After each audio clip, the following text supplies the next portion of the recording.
The blizzard hit so fast that Theresa Fairmont barely had time to register the white wall bearing down on her before it swallowed the world whole. She had been riding for 3 days straight, following the narrow mountain trail that wound through the Wyoming territory toward the mining town of Val Verde, where her uncle supposedly waited with news about her father's claim. The November sky had looked threatening all morning, bruised, purple, and heavy, but she had pushed on anyway, desperate to reach civilization before nightfall. Now she could barely see her horse's ears through the swirling snow, and the temperature was dropping so fast her breath came out in frozen clouds that hung in the air before being torn away by the wind. Her fingers were numb inside her gloves, and her face felt like someone had pressed hot coals against the skin despite the cold. She knew enough about mountain weather to understand that this was bad, maybe the worst kind of bad. People died in storms like this, their bodies found frozen solid weeks later when the snow finally melted. She pulled her scarf tighter around her face and leaned forward in the saddle, trusting her mare to find the path even as visibility dropped to nothing. The wind screamed through the pines, bending them nearly double. Snow accumulated so quickly on her shoulders and hat that she had to keep brushing it off to avoid being buried. Her mare whinnied nervously, stumbling on the increasingly treacherous trail. Theresa knew they could not continue much longer. The animal was tired, and so was she. They needed shelter, but there was nothing out here but wilderness and rocks and trees that all looked the same through the white curtain of the storm. Just when she thought they would have to stop and try to dig into a snowbank for protection, she saw it. A dark shape through the blowing snow, angular and solid. A building. Her heart leaped with desperate hope as she urged her horse toward it. As they drew closer, she could make out more details. A small cabin, rough-hewn logs chinked with mud, a stone chimney on one side. The windows were dark, and no smoke rose from the chimney, but it was shelter, and right now that was worth more than gold. She dismounted on shaking legs and immediately sank knee-deep into a snowdrift. The wind nearly knocked her over as she led her mare around to what looked like a lean-to attached to the side of the cabin. Inside the simple shelter, protected from the worst of the wind, she tied the horse and removed the saddle with fumbling fingers. There was even some old hay in one corner, dry and dusty but edible. Her mare immediately began eating, and Theresa patted her neck with gratitude before grabbing her saddlebags and stumbling toward the cabin's front door. It was barred from the inside. Of course it was.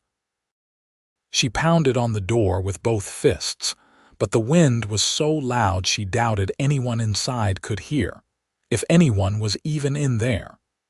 She tried the latch again, throwing her weight against the door, but it would not budge. The cold was becoming unbearable now, seeping through her coat and into her bones. She had maybe minutes before she lost the ability to move at all. In desperation, she made her way around to the side of the cabin where the window was. It was shuttered, but when she pulled at the wooden shutter, it came loose in her hands. The leather hinges rotted through. The window behind it was just oiled paper, already torn in one corner. She did not hesitate. She punched through the paper, clearing away the remnants, and hauled herself up and through the opening, tumbling onto the cabin floor in a heap of snow and frozen clothing. For a moment she just lay there, gasping, grateful to be out of the wind even though it was barely warmer inside than out. Then she heard it, a groan from the darkness, followed by a voice rough with pain. "Who's there?" Theresa scrambled to her feet, her hand instinctively going to the pistol at her belt. Her eyes adjusted slowly to the gloom. There was someone lying on a cot against the far wall, barely visible as a darker shadow in the darkness. "I am not here to hurt you," she said quickly. "I got caught in the storm. I need shelter." Another groan. Bar the door, wind gets in, we will both freeze. She could hear the pain in his voice, the effort each word cost him. She moved to the door and found the heavy wooden bar leaning against the wall beside it. She lifted it into place across the door, sealing them inside. Then she turned her attention to the fireplace. There was wood stacked beside it, and after some searching in the darkness, she found a tin of matches on the mantel. Her hands shook so badly it took 3 tries to strike a match, but finally it flared to life. She lit the kindling already laid in the fireplace and watched with profound relief as the flames caught and began to grow. As light filled the cabin, she finally got a good look at her unexpected companion. He was a cowboy, that much was clear from his clothing. Tall, broad-shouldered, probably in his middle 20s, with dark hair and several days' worth of stubble on his jaw. He was also clearly in bad shape. His left leg was splinted with rough branches and strips of cloth, and his face was pale and drawn with pain. A blanket covered him to the chest, and beside the cot sat an empty canteen and what looked like the remains of a meal from days ago. "How long have you been here?" she asked, adding more wood to the fire. 4 days, maybe 5. His voice was strained. "Lost track. What happened to your leg?" "Horse threw me, broke when I hit the rocks." He tried to shift position and grimaced. "Who are you?" "Theresa Fairmont. I was heading to Val Verde when the storm hit." She moved closer to him, her medical instincts taking over. Her mother had been a nurse before she died, and she had taught Theresa the basics. "I need to look at your leg." "Nothing to look at. It is broken. I said it as best I could." She ignored him and pulled back the blanket. His leg was indeed splinted, but the bandages were old and dirty, and when she gently touched the skin above the break, it was hot. Infection. She looked at his face and saw the telltale flush of fever on his cheeks. "When did you last have water?" she asked. "Canteen ran out yesterday." "Maybe the day before." Theresa stood and grabbed a pot from beside the fireplace. She went to the door, unbarred it just enough to reach out and scoop up some clean snow, then barred it again. The wind howled like a living thing trying to get in. She set the pot near the fire to melt. "What is your name?" she asked as she searched the cabin for supplies. "Vincent Grayson. This is my uncle's hunting cabin. Was heading here when the accident happened. Managed to make it this far before I could not ride anymore." She found a mostly clean cloth and some whiskey in a cabinet. Not much else. No food that she could see, though she had some jerky and hardtack in her saddlebags. The cabin was small, just one room with the cot, a rough table and 2 chairs, the fireplace, and some basic supplies. But it was solid and well built, and as the fire grew, the temperature inside began to rise. "I need to clean that wound," she said, bringing the cloth and whiskey back to his cot. "It is infected. I know." His dark eyes met hers, and she saw resignation there. "Been trying to fight the fever, but it keeps getting worse." "Then it is a good thing I showed up when I did." She heated water from the melted snow and carefully unwrapped his leg. The break looked relatively clean, which was fortunate, but there was definite infection around the wound where the bone had broken through the skin. She cleaned it as thoroughly as she could with the hot water and whiskey, and Vincent gritted his teeth but did not cry out, though sweat beaded on his forehead. "You have done this before," he said when she finished rebandaging the leg with strips torn from her own spare shirt. "My mother was a nurse. She taught me what she could before she died. I am sorry. It was 5 years ago, cholera epidemic in Kansas." She stood and went to get her saddlebags from where she had dropped them by the window. "I have some food." "Not much, but enough for a few days if we are careful. The storm will not last that long. 2 days, maybe 3 at most." She hoped he was right. She divided 1 piece of jerky between them and made them both drink the warm water. Vincent's color looked a bit better with food and water in him, but the fever was still there, burning in his eyes. "You should rest," she said. "I will keep the fire going. There is only one cot. You are the one with the broken leg. I will make do." She fashioned a bed of sorts from her saddle blanket and coat near the fire, and despite the hardness of the floor, exhaustion pulled her under almost immediately. The last thing she remembered was the sound of the wind battering the cabin and Vincent's labored breathing from across the room. She woke to find weak daylight filtering through the torn window. The storm was still raging outside, the snow falling so thickly that she could not see more than a few feet beyond the cabin walls. Vincent was asleep, his breathing slightly easier than it had been the night before. She checked his forehead and was relieved to find the fever had broken, at least for now. The fire had burned low, so she built it back up and went out to check on her horse. The mare was fine, standing in the lee of the lean-to, protected from the worst of the wind. Theresa gave her some of the jerky softened in water and made sure she had plenty of snow to eat for hydration. Then she fought her way back inside, already covered in fresh snow from the brief trip. Vincent was awake when she returned, watching her with those dark eyes. "Morning," he said. His voice was stronger. "Good morning. How do you feel?" "Like I got thrown from a horse and broke my leg." A ghost of a smile crossed his face. "But better than yesterday. That water and food helped." She brought him more of both, then sat at the table to eat her own meager breakfast. The cabin felt almost warm now with the fire going strong, a stark contrast to the frozen hell outside. "Tell me about Val Verde," she said, needing conversation to fill the silence. "What is it like?" Vincent shifted carefully on the cot. "Rough. Mining town, mostly. Silver strike about 3 years ago brought people flooding in. My father runs a ranch about 10 miles south of town. Cattle mostly, some horses. You live there with him and my 2 younger brothers. My mother died when I was 17. Been 8 years now." He paused. "What takes you to Val Verde?" "My uncle sent word that my father filed a claim there before he died. Said there might be money coming to me, or at least something to settle the estate. My father and I were not close after my mother died, but I need to handle his affairs." "Where are you coming from?" "Cheyenne. I was working at a boarding house there, but the owner sold the place. I figured it was assigned to come and deal with my father's business." She traced a pattern in the dust on the table.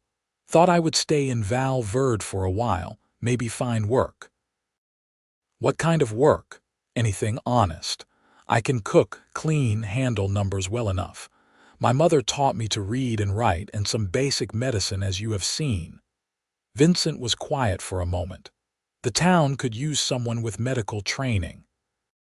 "Closest doctor is in Rawlins, 2 days' ride in good weather. People get hurt in the mines all the time. I am not a real doctor. Do not need to be. Just need to know more than most folks, which you clearly do."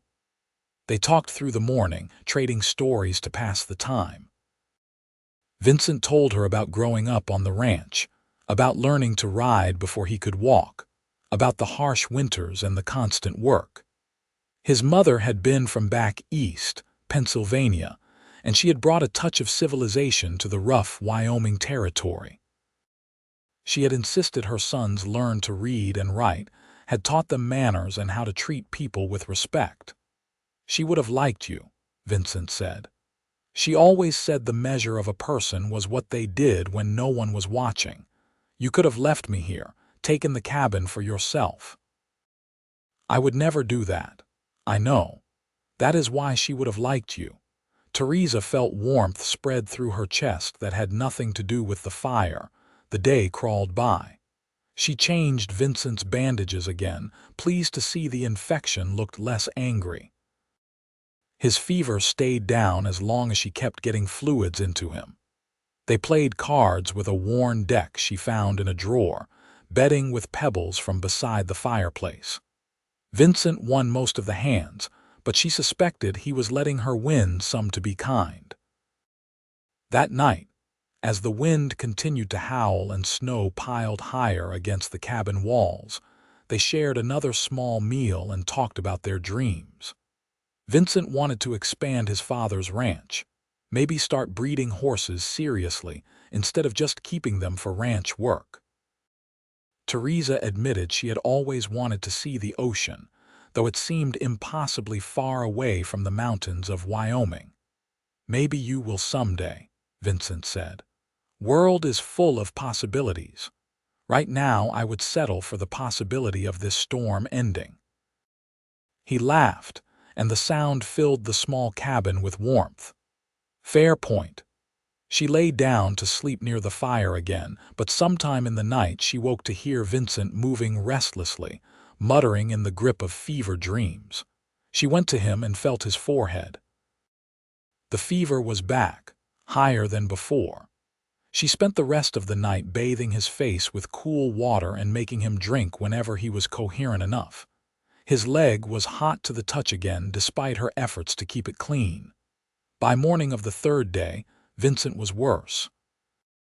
The fever raged, and he barely knew where he was. Theresa knew that if she could not get the infection under control, he would die.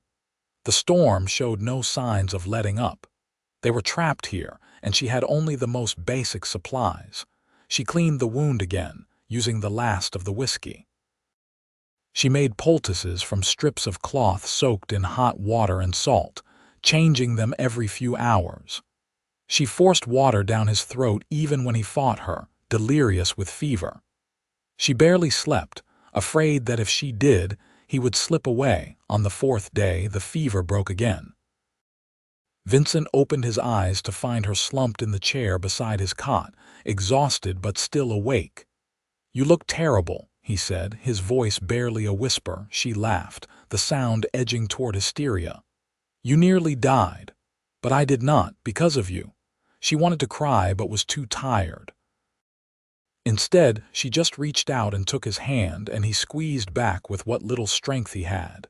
The storm finally began to ease on the fifth day. The wind died down, and the snow fell less heavily. By evening, the sky was starting to clear, revealing stars between the breaking clouds. Theresa stood in the doorway, breathing in the clean, cold air, feeling like she had been released from prison. "It is over," she said. Behind her, Vincent stirred on the cot. "Think you can help me outside? I would like to see the sky." She helped him up, supporting most of his weight as he hopped on his good leg. They made it to the doorway, and he leaned against the frame, looking out at the transformed landscape. Snow covered everything in soft white drifts, and the world looked clean and new in the starlight. "Beautiful," he said. But when she looked at him, he was looking at her, not the snow. The next few days fell into a routine. Vincent grew stronger, his leg healing slowly but steadily. Theresa hunted for small game with her rifle, managing to bring down a rabbit that provided fresh meat for both of them. She was a good shot, something that seemed to surprise Vincent. "My father taught me before he started drinking," she explained as she cleaned the rabbit. Said a woman alone needed to know how to protect herself and provide for herself. It was one of the last useful things he did before the whiskey took him completely. "I am sorry it was hard. Life is hard. The trick is finding the moments of beauty in between the difficulty." She looked up at him. "My mother used to say that." She sounds like she was a wise woman. She was. I wish she had lived longer, but I am grateful for the time I had with her. They talked more as the days passed, the conversation flowing easily between them. Theresa learned that Vincent had once been engaged, but the woman had left him for a banker in Cheyenne, who could offer her a life of comfort and society. It had hurt at the time, but now he saw it as a fortunate escape. "She wanted things I could not give her," he said. "Nice house in town, fancy dresses, dinner parties. I am a rancher. I belong on the land, not in some drawing room making polite conversation about nothing." "What do you want in a woman?" Theresa asked, then immediately felt her face heat. "I mean, what kind of person would suit your life?" Vincent considered the question seriously. Someone strong, someone who could handle the hard times and not break, someone who could find joy in simple things, someone who could be a true partner, not just someone to cook and clean. He met her eyes. "Someone like you." Her heart hammered in her chest. "Vincent, I know we have only known each other a week. I know this situation is unusual, but I have never met anyone like you, Theresa. You are brave and capable and kind. You saved my life. You could have left me here to die and taken what you needed, but instead you stayed and cared for me when I was too sick to do anything for myself. That tells me everything I need to know about your character. You would have done the same for me, maybe, but you did do it. That makes all the difference." They were sitting at the small table, the remains of their dinner between them. Outside, the night was clear and cold, the snow reflecting the moonlight until the world seemed to glow. Inside the cabin, the fire crackled softly, casting dancing shadows on the walls. "I care about you," she admitted quietly. "I have been trying not to, because this is complicated and I do not know what happens next, but I do care about you." Vincent reached across the table and took her hand. His palm was warm and calloused from years of ranch work. "When I can ride again, come back to the ranch with me. Meet my family. Stay for a while and see if you could be happy there. If you cannot, I will take you to Val Verde and help you find what you are looking for. But I would like the chance to court you properly if you are willing." "I am willing," she said, and the smile that spread across his face made her breath catch. That night, he told her about his mother's ring. It was a simple band of gold with a small sapphire, given to his mother by his father when they married. She had worn it until the day she died, and on her deathbed, she had given it to Vincent, telling him to give it to the woman he loved when he found her. "It is not much," he said. "Not compared to what some men can offer, but it meant everything to my parents and it means everything to me." "I think it is beautiful," Theresa said, though she had not seen it yet, "because of what it represents." 2 weeks after Theresa had crashed through the window, Vincent was finally strong enough to ride. His leg was not fully healed, but the infection was gone and the bone was knitting properly.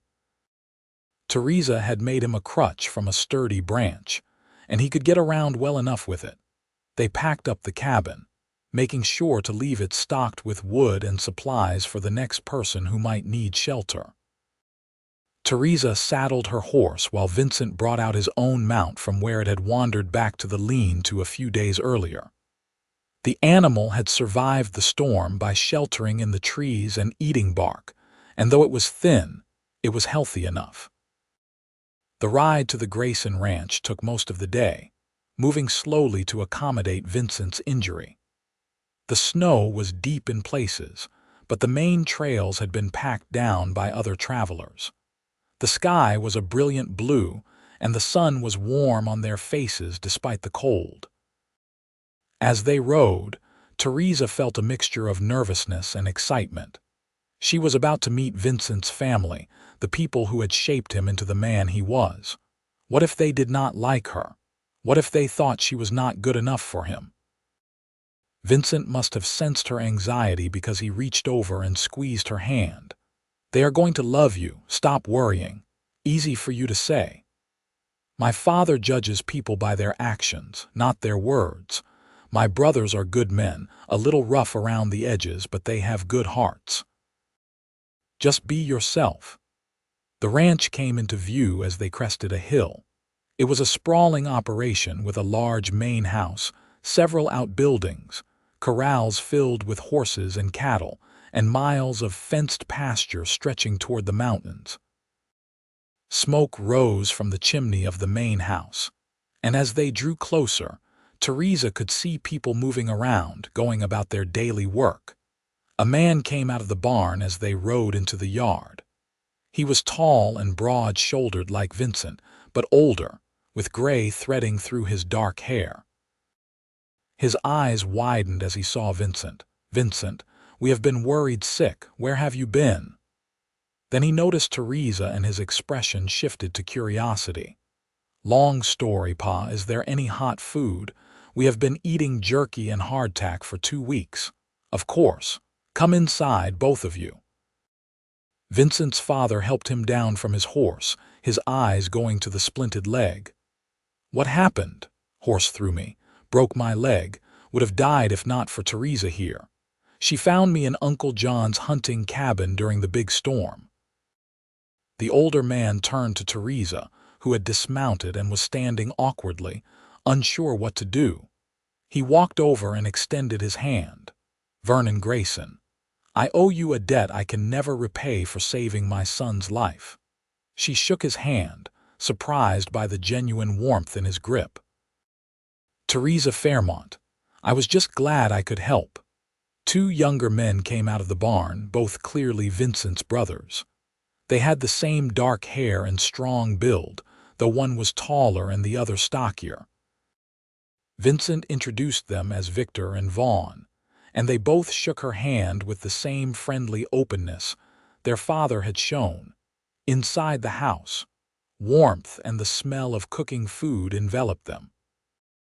The main room was large and comfortable, with well-worn furniture and signs of a home that was lived in and loved.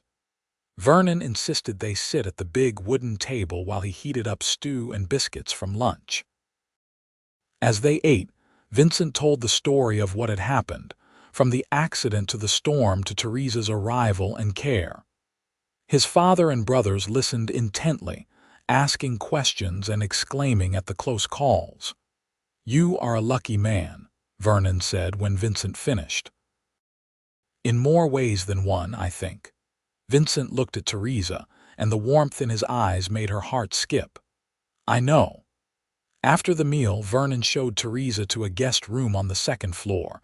It was simple but clean, with a comfortable bed and a window that looked out over the pastures.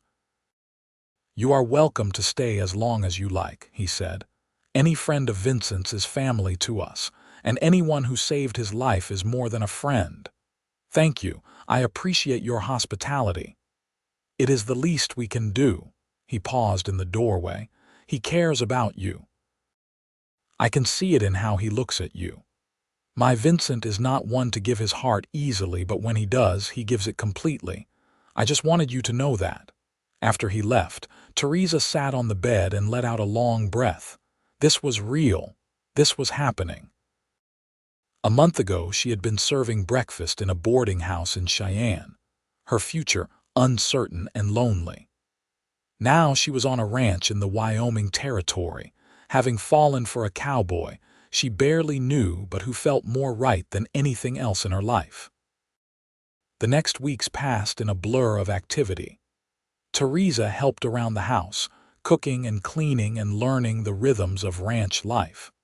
Vernon treated her like a daughter, and Vincent's brothers teased her like a sister. Vincent's leg continued to heal, and soon he was able to move around without the crutch, though he still favored the injured limb.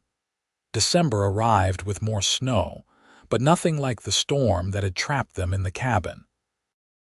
Christmas came, and the Grayson men made a special effort to make it festive. They cut down a small pine tree and decorated it with strings of popcorn and dried berries. Vernon cooked a goose, and they all ate until they were stuffed. After dinner, Vincent asked Theresa to take a walk with him. They bundled up in coats and scarves and walked out to the fence line where they could see the mountains in the distance, purple shadows against the darkening sky. "I have something I want to ask you," Vincent said. His breath came out in white clouds and his face was serious. "We have known each other for 6 weeks now. Not very long by most people's standards, but I feel like I have known you my whole life. You fit here, Theresa. With me, with my family, with this place. I cannot imagine my life without you in it anymore." He reached into his coat pocket and pulled out a small cloth bag. From it, he took a ring. Even in the fading light, Theresa could see the sapphire gleaming. This was my mother's ring. She wanted me to give it to the woman I loved, the woman I wanted to spend my life with. He took her hand. Theresa Fairmont, will you marry me? Will you be my wife and my partner and the mother of my children? Will you build a life with me here on this ranch? Tears spilled down her cheeks, freezing in the cold air. Yes, yes, I will marry you. He slipped the ring onto her finger. It fit perfectly, as if it had been made for her. Then he pulled her close and kissed her, and the world fell away until there was nothing but the two of them and the love growing between them. They were married in January, in a simple ceremony at the small church in Val Verde. Theresa had gone to town to settle her father's affairs, and found that he had indeed filed a silver claim, though it had not produced much. She sold it for enough to buy some nice furniture for the ranch and put the rest in the bank for emergencies. The whole town turned out for the wedding. Vernon stood as Vincent's best man, and a woman from the church named Martha, who had befriended Theresa, stood as her maid of honor. The ceremony was short but heartfelt, and when the preacher pronounced them husband and wife, Vincent kissed her so thoroughly that his brothers hooted and hollered until Vernon shushed them. The reception was held at the ranch, with neighbors and friends bringing food and drink. There was music and dancing, and Theresa felt like her heart would burst with happiness. This was her family now, these rough but kind people of the Wyoming territory. This was her home. That night, alone in Vincent's room that was now their room, he held her close and whispered promises against her skin. He would love her until the day he died. He would protect her and provide for her and be faithful to her. He would build a life with her that would make his mother proud. And she made her own promises. To stand by his side through good times and bad. To be his partner in all things. To love him with everything she had. They made love for the first time as husband and wife, and it was tender and sweet and a little awkward, as first times often are. But it was perfect because it was them together, beginning their new life. Winter slowly gave way to spring. The snow melted, revealing brown grass that would soon turn green. Theresa threw herself into ranch life, learning to ride better, helping with the cattle, managing the household accounts. She started a garden behind the house, planting vegetables and herbs. Vernon praised her skills and told Vincent he was a lucky man at least once a week. In March, Theresa realized her monthly courses had not come. She waited another week to be sure, then told Vincent one evening as they lay in bed. "I think I am with child," she said, her hand on her still flat stomach. Vincent sat up so fast he nearly fell out of bed. "You are sure?" "Not completely, but fairly sure. All the signs are there." He pulled her into his arms, his face against her neck. "A baby. We are going to have a baby." "Are you happy?" "Happy. Theresa, I am the happiest man alive." The pregnancy progressed smoothly. Theresa felt sick in the mornings for a few weeks, but it passed. Her belly grew round and full, and Vincent treated her like she was made of glass, constantly trying to do everything for her until she had to remind him she was pregnant, not dying. Vernon was delighted at the prospect of becoming a grandfather. He started building a cradle in the barn, working on it in his spare time with careful attention to detail. Victor and Vaughn, who had both been courting women in town, announced they were getting married too, inspired by their older brother's happiness. By July, Theresa was huge and uncomfortable, waddling more than walking. The heat was oppressive, and she spent most of her time in the shade, fanning herself. Vincent would come in from working on the ranch and find her asleep in the rocking chair on the porch, and he would just stand there watching her, overwhelmed with love. The baby came in late August, after a long and difficult labor. Martha came to help, having delivered many babies in her time. Vernon sent his sons out of the house, unable to bear hearing Theresa's cries of pain. Vincent stayed by her side through it all, holding her hand and wiping her forehead, and telling her she could do this. And she did. After 16 hours of labor, their son came into the world, red-faced and screaming. Martha cleaned him up and handed him to Theresa, who looked down at the tiny, perfect face and felt a love so fierce it was almost frightening. "He is beautiful," Vincent said, his voice choked with emotion. "You are amazing. I love you so much." They named him Thomas Vernon Grayson, after Theresa's father despite his flaws, because everyone deserved to be remembered, and after Vincent's father, who had welcomed her into the family with open arms. Vernon cried when they told him, big silent tears rolling down his weathered face. He held his grandson with shaking hands and whispered promises to him, that he would teach him to ride and rope and be a good man, that he would tell him about his grandmother, who would have loved him so much. The next year brought more changes. Victor married a school teacher named Sarah, and Vaughn married a rancher's daughter named Elizabeth. The house seemed to burst with life and laughter and love. Vernon built an addition to accommodate the growing family. Theresa found her place as the heart of the household. She cooked for the family, tended the sick when they fell ill, managed the accounts, and raised her son. She was happy in a way she had never thought possible.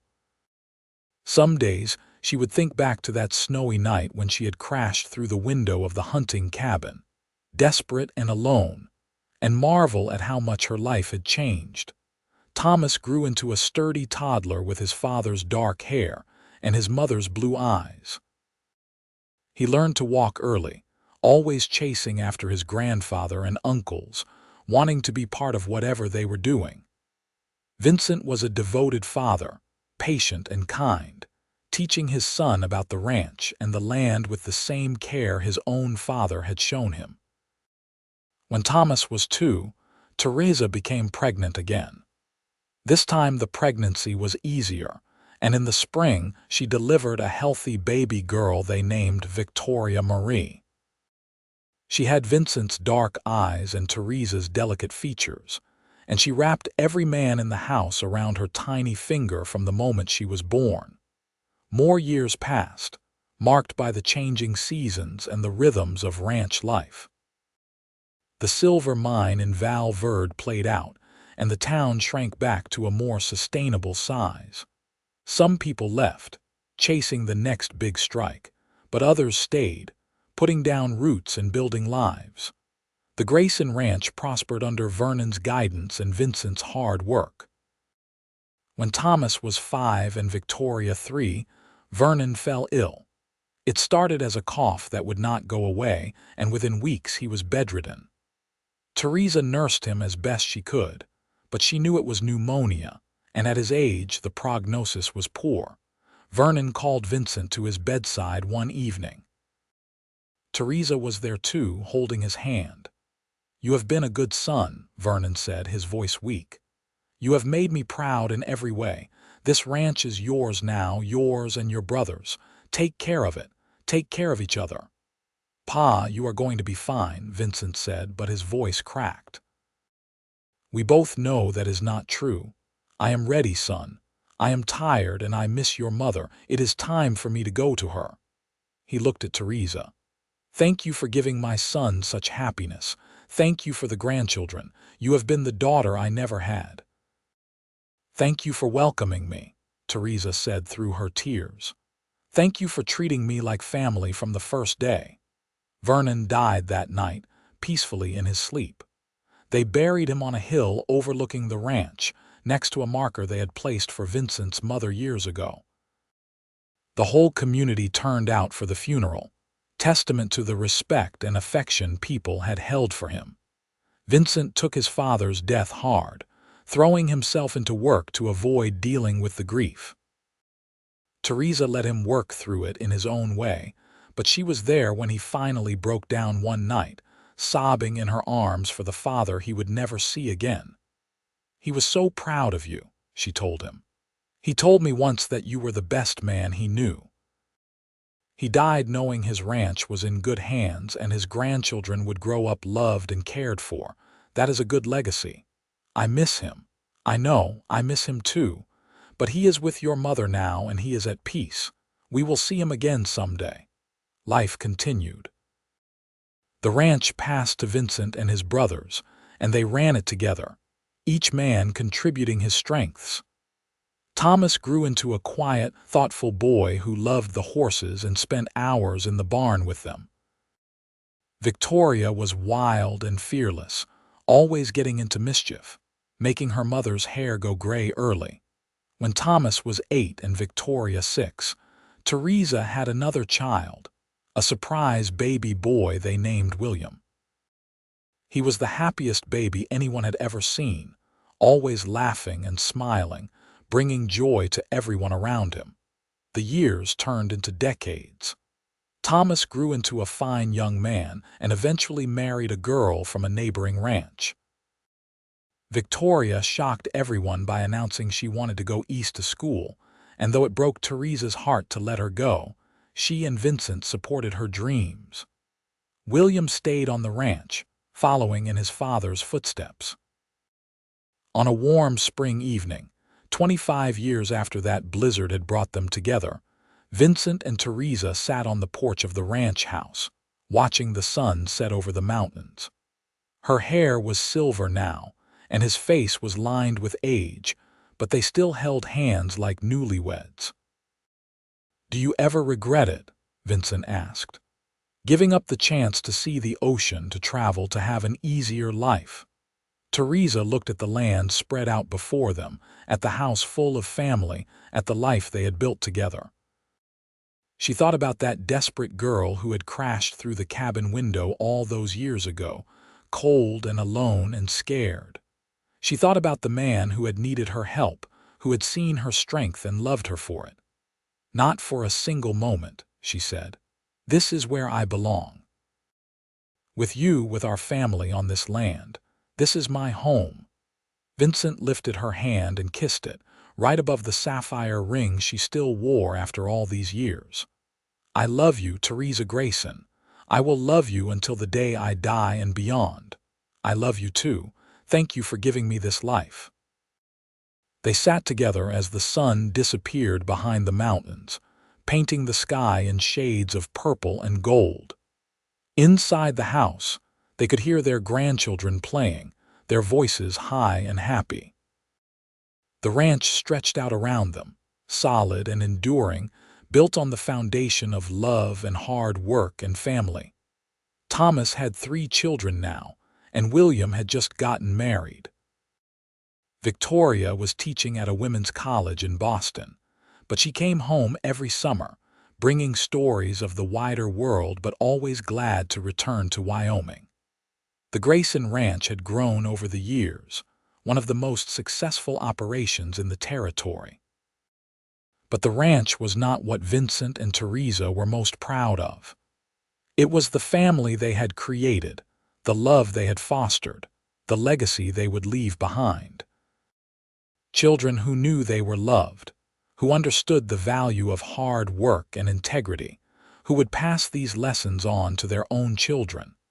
As the stars began to appear in the darkening sky, Vincent pulled Theresa close. She rested her head on his shoulder, feeling the steady beat of his heart, the same heart that had called to hers across a snowy cabin all those years ago. They had been given a gift that stormy night, a chance encounter that had changed both their lives forever.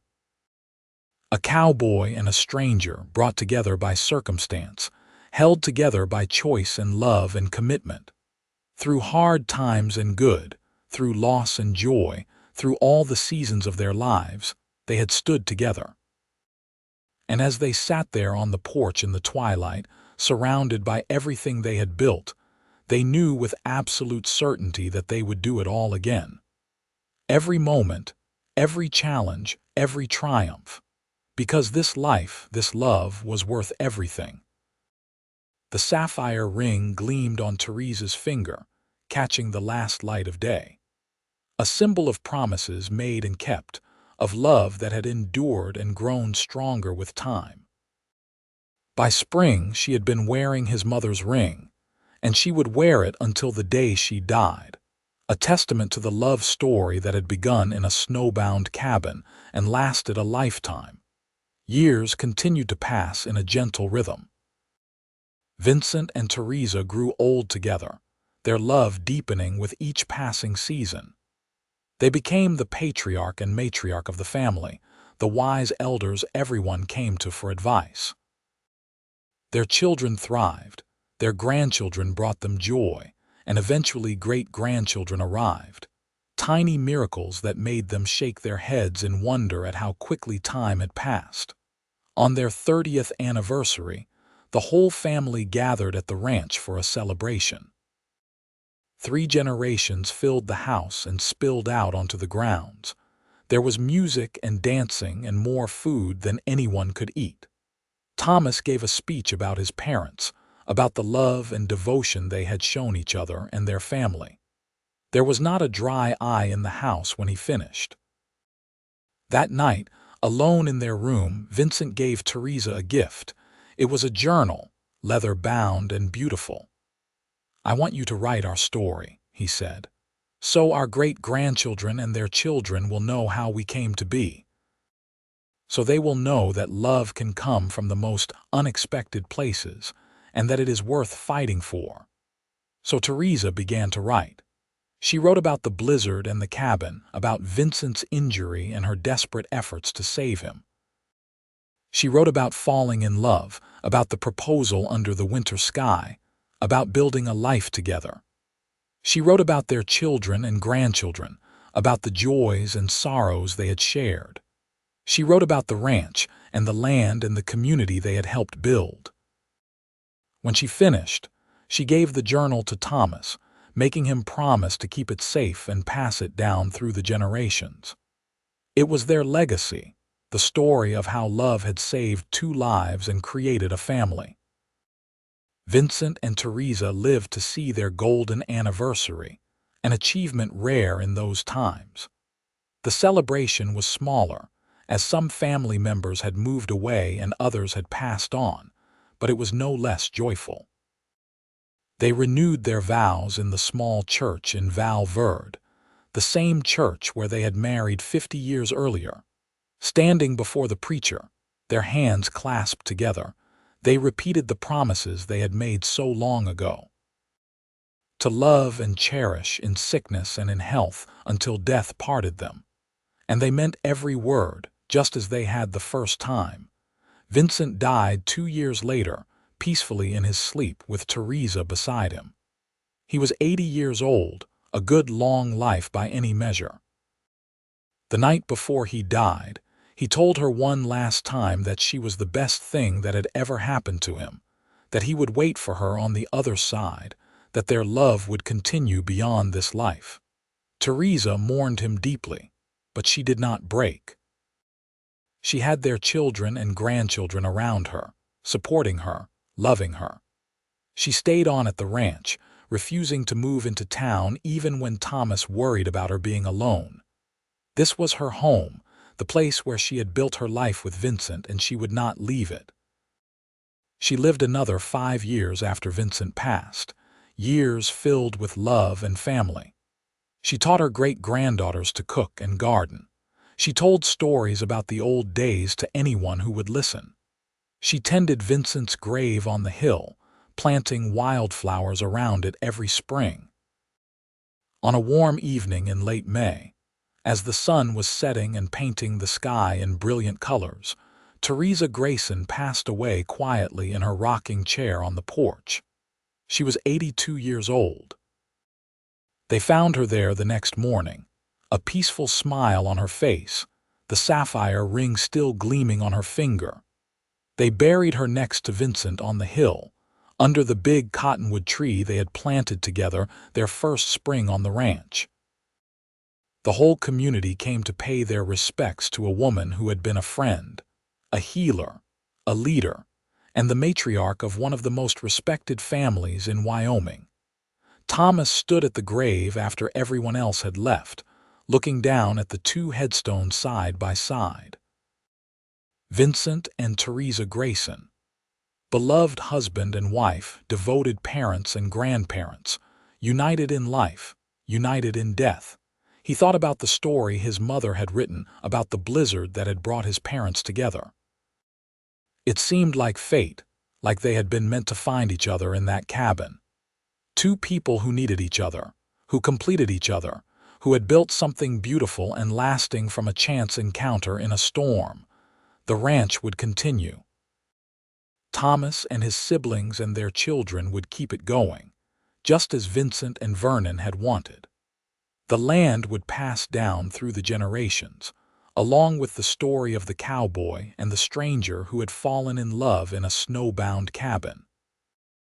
And on quiet evenings, when the wind whispered through the cottonwood tree on the hill, people swore they could hear laughter, as if Vincent and Theresa were together again, young and in love, dancing under the stars like they had at their wedding so many years ago. The sapphire ring was passed down to Thomas's eldest daughter, along with the journal her grandmother had written. She read the story to her own children, and they would read it to theirs, keeping alive the memory of a love that had endured everything life could throw at it. Because some love stories are not just about two people. They are about family and legacy, about the ripples that spread out from one moment of connection and touch generations. They are about courage and faith and choosing each other every single day, even when it is hard. Vincent and Theresa's story was one of those loves. It began in a snowbound cabin in the winter of 1879, when a desperate woman crashed through a window and found not just shelter from the storm, but the man who would become her whole world. It continued through decades of partnership and devotion, through raising children and building a ranch, through loss and triumph, and all the ordinary moments that make up a life. And though they were gone, their love remained. In the land they had tended, in the family they had raised, in the community they had helped build. In the ring passed down through generations, and in the story written in a leather journal, carefully preserved and cherished. On the ranch in Wyoming, under the big sky and the distant mountains, their legacy lived on. And it always would, as long as there were people who believed that love was worth fighting for. That commitment mattered, that two people could find each other against all odds and build something that would last forever. The story of the cowboy and the stranger who fell in love in a snowbound cabin became legend in those parts. Young couples would visit their grave on the hill, hoping some of that enduring love would bless their own relationships. The old-timers would tell the tale to anyone who would listen, embellishing it a little more with each telling, but always staying true to the heart of it, because at its heart, it was a simple story. A man and a woman who had needed each other, who had chosen each other, who had loved each other through everything. And in the end, that was the only thing that really mattered. The ranch still stood, solid and enduring, a testament to their hard work. The family they had created spread out across Wyoming and beyond, carrying their values and their story with them wherever they went. The land they had loved continued to thrive, cared for by people who understood its worth. And somewhere, beyond the veil of this world, Vincent and Theresa Grayson were together again, young and whole and perfect, their love finally free from the constraints of time and mortality. They danced under eternal stars, laughing with joy, at peace knowing that everything they had built would continue, that their love would echo through the ages, inspiring others to believe in the power of commitment and devotion. The sapphire ring gleamed with its own light in that place beyond, a symbol of promises kept and love that conquered all. And if you listened closely on quiet evenings when the wind blew just right across the Wyoming plains, you might hear their voices, whispering words of love that would never die, telling a story that would never end. A story that began with a blizzard and a broken leg and a desperate woman seeking shelter. A story that bloomed into something beautiful and lasting. A story that proved that the best things in life often come from the most unexpected places, and that true love, once found, can weather any storm. This was the legacy of Vincent and Theresa Grayson. Not just a ranch or a family name, but a love story for the ages. A reminder that sometimes the greatest adventures begin when we least expect them, and that the most important choice we ever make is who we choose to love and how we choose to love them. Their story was complete, their circle closed, their promises fulfilled. And as the sun set over the ranch one more time, painting the sky in brilliant shades of gold and purple and red, it seemed like the land itself was celebrating them, honoring the memory of two people who had loved it and each other with everything they had, the cowboy and the stranger. Vincent and Theresa, two souls who had found each other in the midst of a winter storm and built a love that would last forever. Their story was ended, but their love lived on, eternal and unbreakable, a light in the darkness for all who came after them, and that in the end was everything.